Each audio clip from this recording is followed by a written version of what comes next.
Class first, subject आपका हिंदी व्याकरण। तो चलिए बच्चों, आप भी अपनी अनुपम हिंदी व्याकरण पुस्तक खोल लीजिए और इसमें देखिए अध्याय 7, जिसका नाम है एक, अनेक, और जिन्हें हम क्या कहते हैं, वचन कहते हैं। इस अध्याय का अध्ययन हम पहले भी कर चुके हैं बच्चों, और आज फिर से हम वचन के बारे में अध्ययन करेंगे। तो आप भी देखिए अपनी पुस्तक में। देखिए बच्चों, जिन शब्दों से किसी भी वस्तु या प्राणी के एक या एक से अधिक होने का पता चलता है, उन्हें क्या कहते हैं? उन्हें वचन कहते हैं। जैसे आप कहते हैं कि यह मेरी पुस्तक है, तो यहाँ पर पता चल रहा है कि आपको मेरी पुस्तक, एक पुस्तक के बारे में बात की जा रही है। और कभी आप कहते हैं कि ये सभी मेरी पुस्तकें हैं, तो यहाँ पर आपको पता चल रहा है कि यहाँ पे बहुत सारी पुस्तकें, एक से ज़्यादा पुस्तकों के बारे में बात की जा रही, तो वो क्या है? अनेक कहलाती हैं। तो यहाँ पर इस तरह से एक और अनेक के बारे में बात की जा रही है। फिर देखिए आप, जो शब्द एक के बारे में बताएं उन्हें क्या कहते हैं हम? एक, जो शब्द एक के बारे में बताएं वे एक हैं, और जो दो या दो से अधिक के बारे में बताएं वे अनेक, सब अनेक वस्तुएं कहलाती हैं ना। फिर देखिए आप नीचे दिए गए चित्रों को देखिए या तथा समझिए।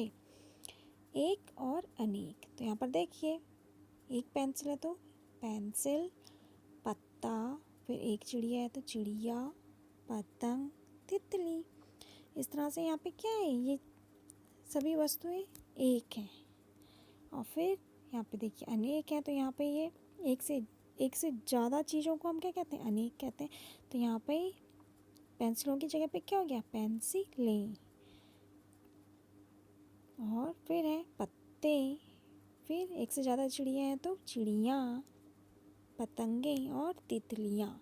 इस तरह से यहाँ पे एक और अनेक वस्तुओं का वर्णन किया गया है। और फिर देखिए आप नेक्स्ट पेज में, आओ कुछ और एक और अनेक शब्दों के बारे में जानें। तो यहाँ पर देखिए, यहाँ पर भी एक साइड एक लिखा है, फिर दूसरी साइड अनेक।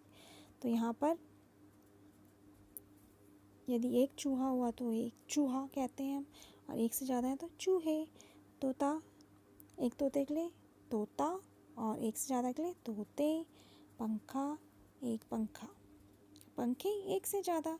तो इस तरह यहाँ पे इन सभी शब्दों को आप पढ़िए और समझने की कोशिश कीजिए।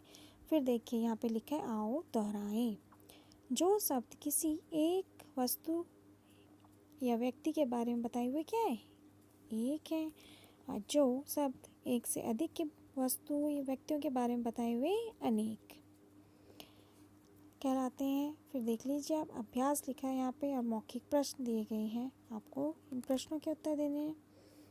तो आपके हाथ की उंगलियां एक हैं या ये अनेक, बताइए। तो हम सभी के हाथों की क्या है? उंगलियां अनेक है, एक से ज़्यादा है, इसलिए वे अनेक हैं। फिर आकाश में चमकते तारे एक हैं या अनेक, तो आकाश में भी अनेक अनगिनत तारे हैं, तो वहाँ पे हम कहेंगे कि वे क्या है? अनेक हैं। तो इस तरह बच्चों, आज आप अध्याय 7 वचन नामक पाठ का अध्ययन कर लीजिए। इसमें एक और अनेक शब्दों के बारे में जान लीजिए। तो चलिए बच्चों, आज आप अध्याय 7 का अध्ययन कर लीजिए। ओके बच्चों।